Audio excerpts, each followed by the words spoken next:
तेल तापायला ठेवूया, जसं की आपल्याला भजी करून लावायचं आहे आता.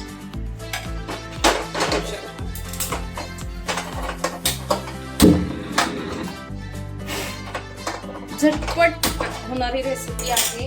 घरात आपल्याला जर समजत नसेल आज भाजी काय, त्याच्यामुळे वेगळं काहीतरी ट्राय करून नक्की बघा तुम्ही. बघा मी कढईत तेल ओतून घेतलेलं आहे.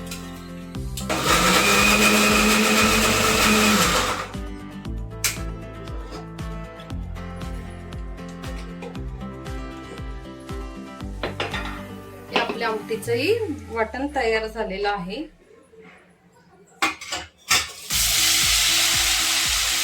सगळं तयार झालेलं आहे. आता आपण भजली भाजी तयार झालेली आहे. मी गॅस आता बंद करते आहे.